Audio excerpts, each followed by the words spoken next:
Squirrels scare me, at least here in LA. On my morning runs, it seems like there's one behind every tree, just lurking behind the tree, leaning out, staring at me with those beady eyes, like ready to pounce at any moment. I know there's a conspiracy theory that birds are controlled by the government, but I'm thinking it's not the birds at all. I'm thinking it's the squirrels. Says the guy with ADHD. Do you think that, like, in a parallel universe, squirrels sit there in a tree, cracking a walnut, doing their thing, and you walk by and they're like, Frank?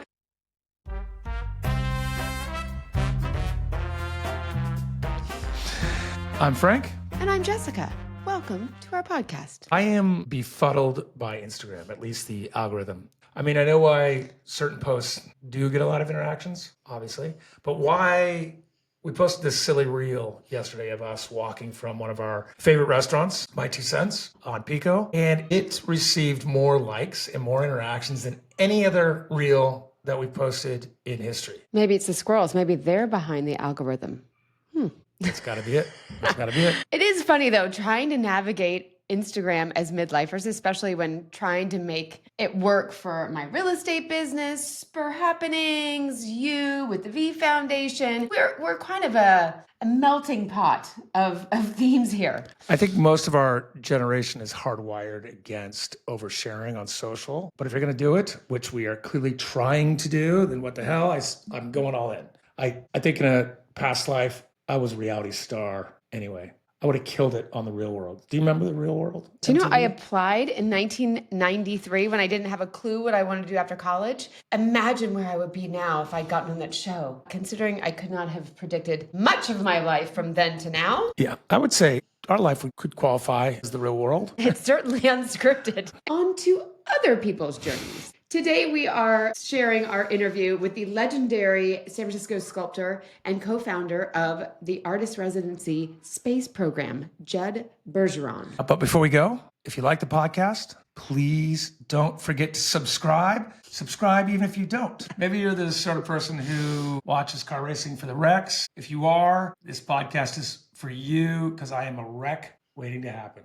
And our Instagram at Spur Happenings, where you can see more antics of us walking around LA. On to the show. We're thrilled to kick things off with Jud Bergeron, a force in the San Francisco art scene. Jud is a sculptor whose work fuses geometry, narrative, and a bit of mischief. His pieces are both technically mesmerizing and emotionally resonant. He's exhibited in top galleries across the country, collaborated on public art projects, and continues to push the boundaries of form and storytelling. So let's get into it. Welcome to the Spur Podcast, Jud. Got to visit Space Program a few weeks ago. What a cool experience. Highlight of the day, for sure. If you wouldn't mind giving a brief review of Space Program. Sure. I founded the Space Program with my partner, Jacob Pritzker. We had our first resident in 2020, but we started the project probably around 2016. Took a long time to sort of terminate and build out the space. And the idea is that we are looking to help out the artistic community, both visual and musical, in San Francisco or the greater Bay Area, I should say, because of the cost of living here is crazy. And we've lost so many artists to LA, New York, etc., that we thought, it would be great to do something to try and keep people here and keep people engaged. So our focus is Bay Area artists primarily. We invite artists to come in and work. We're a residency program. Typically what that means is that, you come in and you have an empty room for, 4 weeks or 2 months or whatever it is. Ours happens to be 6 weeks, but we don't have an empty room. We have a room that's very well appointed, filled with a metal shop, a wood shop, large format silkscreen printing, digital printing, files, full service recording studio, and anything else you can think of, and the expertise on site to help you with your projects. We invite artists to come in, and the thinking is to try and work either in a material or a medium that you normally wouldn't have access to, or on a scale that you're not able to work in because of the space limitations given, studio space in the Bay Area. So what's your favorite tool in the Space Program shed? Boy, that's tough. I mean, there's a lot of them. Oddly, my favorite My favorite thing that we do that nobody else does is we develop a lot of sculpture from 2D artists. So a 2D artist will come in and have a drawing or a painting, and then I'll pair them with a 3D modeler that I went in Arizona named Dan Hornig, who's amazing. And then they'll develop a 3D model, we'll 3D print it, and then we'll develop a whole sculpture project out of just a two-dimensional drawing. So it's a super unique thing that we do. I don't think that there's any other program that does that. Amazing. That I would say that the two that sort of are at the top of my list are Amy Nathan and Chris Duncan. For Chris, we recorded a record for him. We had the vinyl pressed, and then we printed the album covers. I introduced him how to make slip molds for ceramics. He'd never worked in ceramics before. He began now he makes tons of ceramics. We did a bunch of bronze casting. We made a bunch of work in bronze he had never done before. So when he left here, he had all of these tools in his toolbox that he had never had previously, and now almost exclusively works in those materials, in addition to his other practice, which is it's painting. And similarly for Amy Nathan, she touched on, other than the recording studio, she touched on absolutely everything that was available here, from large, really big silkscreen prints to ceramics to bronze to, mold making, you name it. It was great. I love it when artists really take advantage of what we have to offer. When people can really dedicate the time, it's amazing. And then when they're working in this new medium, I remember you talking about part of your residency program is also taking them from creator to marketer to seller, like how to make a living out of this art, especially when it's a new form. Well, that's a conversation we're always having as a team of, is it enough to just give people the opportunity to make something? Yes, it's great, but at the end of the day, we're encouraging these people to make stuff at a scale that they wouldn't normally make. Well, then what do they do with it? Where does it go? So over the last 5 years, we've started to have all these relationships with places like the Minnesota Street Project, St. Joseph's Art Society, and we've started to have shows where we get our artists out into the public. How has the city actually shaped your work, and what keeps you there? What brought me here was working at Artworks Foundry in Berkeley when I was in my 20s. And then I was like, the weather, the climate for doing metalwork is unlike anywhere else, because, you do metalwork on the East Coast and it's hot and humid and everything sticks to you. And it's awful. But here, the climate's perfect for it. It's perfect for welding and grinding and all of that. So I don't do that stuff that much anymore, because I'd rather pay someone to do it because I'm old now. But so the climate for sure, family, the physical beauty of the Bay Area is, I don't know how much it affects my work per se. I don't know. I mean, if it does, it would be an unconscious thing, Yeah. So you were talking about materials. Sculptors often have an intimate relationship with their materials. You've worked in bronze, wood, resin. What's one material that's truly tested your patience? Ceramics for sure. I know people love it, but it's a stupid material. It's funny you said that. Ceramics is having a renaissance. I'm sorry to tell you this, but it's Art Week here in LA, and we've gone deep. Did the opening of Felix, the opening of Freeze, particularly at Felix, the amount of ceramic, it feels like it's doubled to what it was last year. Yeah, I mean, having a moment. And there's a lot of things to love about it. It's beautiful and it's versatile. Fragile. But it breaks. It's fragile. Yeah. And I hate it. And, when you put something, you work for 40 hours on something and you put it in the kiln and it blows up. Like, devastating. To be fair, that's sort of like the day in the life of Frank. Like, It is very true. I put 24 hours in every day, and then I wake up in the morning, open up the kiln, and fucker's gone. Gotta start all over. No, I get it. Yeah, which is why I've always gravitated towards bronze, because it's a permanent material. It's an archival material that lasts for thousands of years. But it also, because of that, you can also make shitty work in bronze that lasts for thousands of years. You can always, but yeah, ceramics would be the one. And, I think it takes a certain type of person to do ceramics, people that are really detail oriented and love to spend 6 years getting the one glaze just how they want it. Like, that's just not me. Yeah. I'm not Yeah, but you're the patina guy. Yeah, but that's immediate.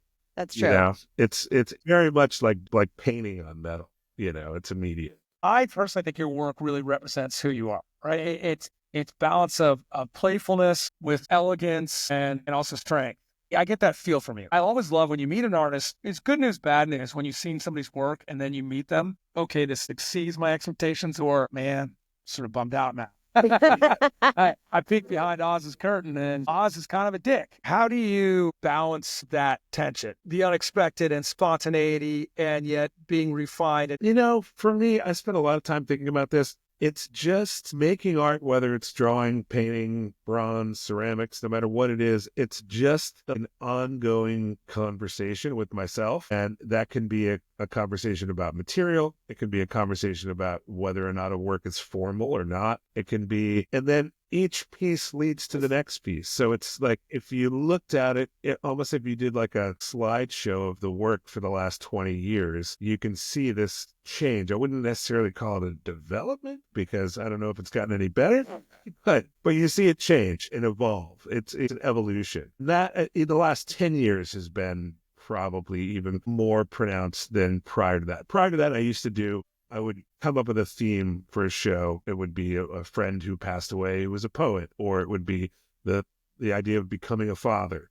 And then I would do an entire body of work based on that theme. And then I sort of caught up with myself, as far as past histories go. And then it's like, all right, so what is making art in the moment look like? And what is just the flow of what's happening today and tomorrow and the next day. And so there's these incremental changes in the work that aren't necessarily looking back, but you're being present, Yeah.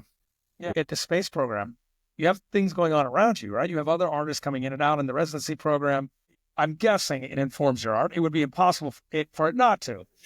Yeah, for sure. And I think that I started doing these works that are very much my works, when you look at them, but they end up being kind of portraits of the artist that I was working with at the time, but not even intentionally. There'll just be something slightly different about it, or something that slightly is a nod to their work, or it'll be about a conversation that we had when looking at each other's work. All of the artists that come through the program end up in the work in some way.